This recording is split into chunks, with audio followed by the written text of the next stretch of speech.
What's going on, y'all? Welcome to Triple Z. I'm your host, Isaiah Henry. We got preseason basketball as Lamelo Ball and Miles Bridges scores 20 apiece as the Charlotte Hornets defeat the Dallas Mavericks 120 to 116. I like the idea of Colin Sexton, Brandon Miller, and Miles Bridges having the ball in their hands and being somewhat of creators for the Hornets offense. I understand that Lamelo Ball is the final finale. He's the one taking you for a joyride while securing a win, but you're going to need players to come along for that joyride and push the team to victory. Miles Bridges scored 20 points and grabbed 11 rebounds, shot 4 of 8 from 3. A few of his possessions was him making shots in transition. Bridges spins off a defender, passes it to Colin Sexton. Sexton flips it right back to him, and Bridges knocks down a 3 from the hash mark. This wasn't the only time the Hornets capitalized on LaMelo's presence, even when he wasn't directly handling the ball. To start the game, LaMelo sets a ghost screen and goes to the weak side of the ball, clearing out the right side for Colin Sexton. He turns the corner, forcing Anthony Davis and Derek Lively to help on the drive,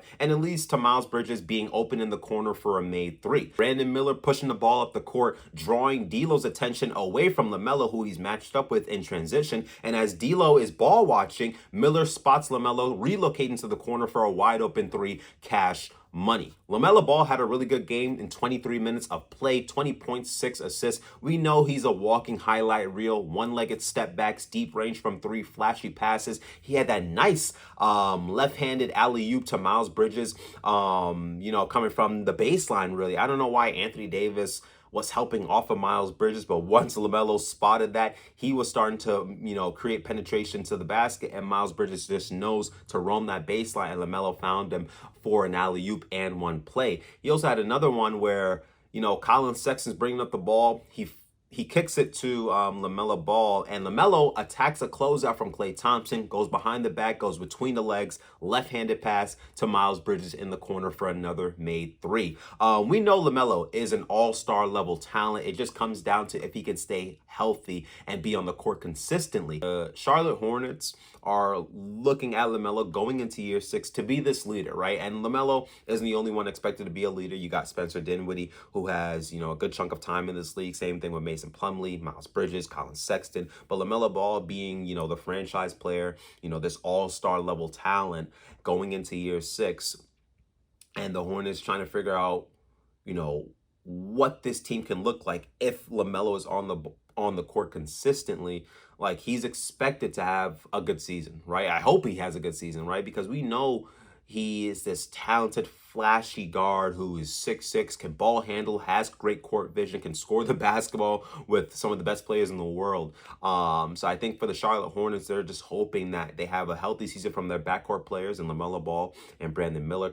Nipple, kind of shows out in his rookie season. You expect the veterans like Mason Plumlee and Spencer Dinwiddie to kind of keep the young guys in line a little bit. And who knows, like with the Eastern Conference being a little watered down, I don't want to say that, but the Eastern Conference being not as strong as the year before, with the Pacers out and, the Boston Celtics, having injuries as well, and the 76ers having so many question marks with Joel Embiid and, Paul George, and other teams, honestly, like, the Detroit Pistons, who have to rely on internal development from Jalen Duren, Asar Thompson, Jaden Ivey. Same thing with, the Atlanta Hawks, right? Jalen Johnson, while he is, this versatile wing player and has shown an upside with his, his play on the court, he's missed, some games the last couple of seasons. They're expecting another jump from Zakashar Richashe. So, there's other teams in the Eastern Conference where, there's kind of solidified, Cavs and Knicks. But then there's like another tier with, the Magic, who has to figure out the health of Jalen Duren and, Mo Wagner and, development of Paolo and, Franz Wagner, getting more of a consistent jump shot, especially from the three-point line, right? So there's this area in the Eastern Conference where, like, it's also still relying on internal development, and maybe the Hornets can, kind of slide into that tier and make some noise, and hopefully they make it to the play-in and win a game here or there. And now we're looking at the Charlotte Hornets led by LaMelo Ball and Brandon Miller, as a 7th or 8th seed. I mean, hopefully we can see something like that happen, because LaMelo is a talented player. He's box office. He brings in, he fills up the seats in Charlotte. So you just want to see him on the court more consistently. We had some solid rookie performances in this one. Ryan Kalkbrenner, rookie second round pick, 14 points, 10 rebounds, went 7 of 7 from the field, finishing plays around the rim, rolling hard to the basket, put back dunks, ready for those drop off passes, deep ceiling position on smaller players. Con Knipple, 11 points, went 1 of 6 from 3, but that didn't stop him from making shots in other areas of the court, especially in the painted area, pull-up jump shots, turnaround jumpers, floaters. He had a pretty decent game as well. I didn't know that Con Knipple and Cooper Flagg were roommates.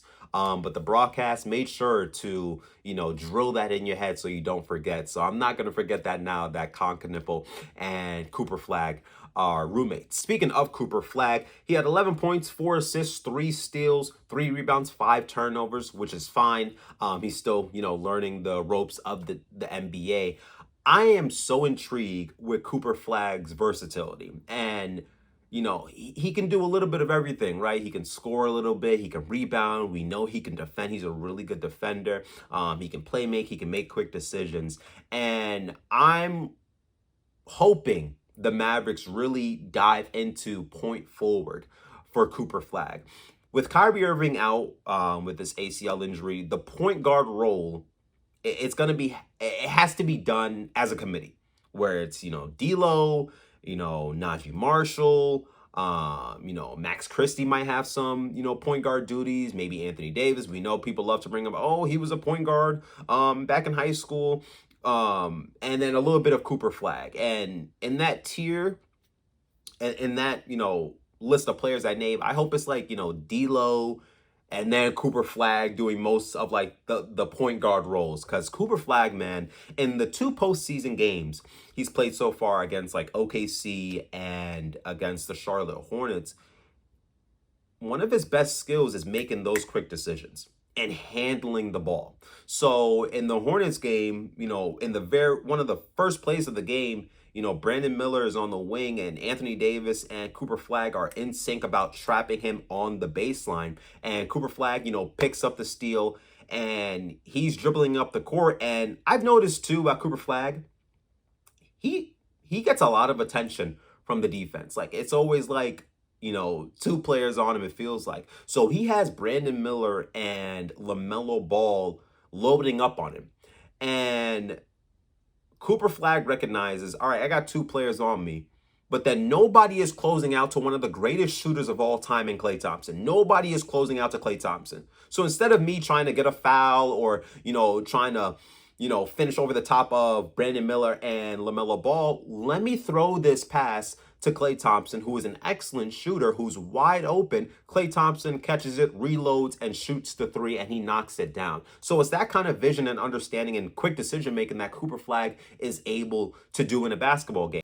He's shown the capability of, running a decent pick and roll game. Like, I don't expect him to be, a master at this, like a Chris Paul or LeBron James or Luka Doncic. But for somebody his age, being, so, fresh into the NBA, like he's made some pretty good plays off of that pick and roll game. So in the Hornets game, he runs an empty side pick and roll with Anthony Davis and then throws the lob to AD. And then, when you go back to the OKC game, I remember some pick and rolls where, he goes to the other side and then, loads up from 3 and buries a couple of 3-pointers off the pick and roll. So, it's those kind of decisions from Cooper Flagg that makes him so intriguing. And I hope that Jason Kidd really instills, a lot of trust into Cooper Flagg, handling the ball, bringing it up the court. Like we saw Cason Wallace pick up Cooper Flagg 94 feet.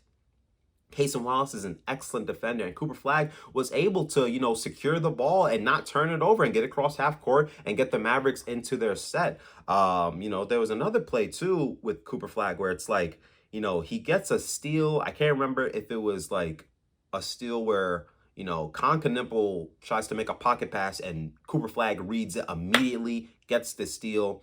Yes, I think it's that one. Yeah, Con Knipple tries to make a pocket pass to Mason Plumlee, and Cooper Flagg gets the steal. He's running in transition. He's kind of scanning the floor to see where his teammates at, and he finds, Dwight Powell, rolling to the basket, and Dwight Powell gets 2 easy buckets. I love the play from Cooper Flagg. He just seems like he can do a little bit of everything on the court. Derek Lively is really good with, these dribble handoffs.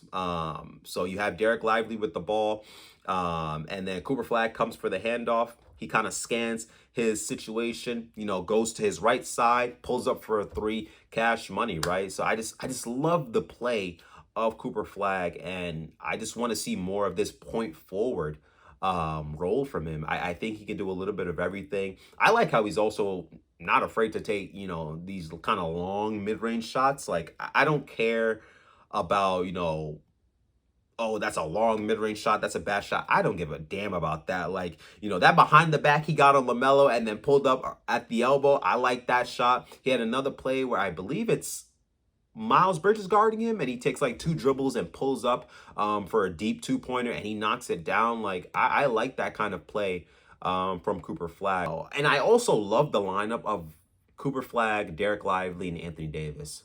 Like, I would be shocked if they don't have a positive net rating during the regular season. Something about that front court is just so eye-opening to me, because it's the switchability, it's the versatility, it's the length, it's the size, it's the ability to move laterally. I just love that lineup between those three players, and Cooper Flagg, Derek Lively, and Anthony Davis. Thank you for listening to Triple Z. Please like, subscribe to the channel. This is pretty much going to be my style for the NBA season. Like, yes, I'll get into storylines and all that type of stuff, and NBA rumors and all that type of news, but for majority of it, it's going to be me watching a lot of games and giving my basketball analysis and my NBA takes. So let me know down in the comment section if you like that. Give me a couple of games you want me to watch and give my analysis on, and I'll get to it. See you guys next time. Zzz.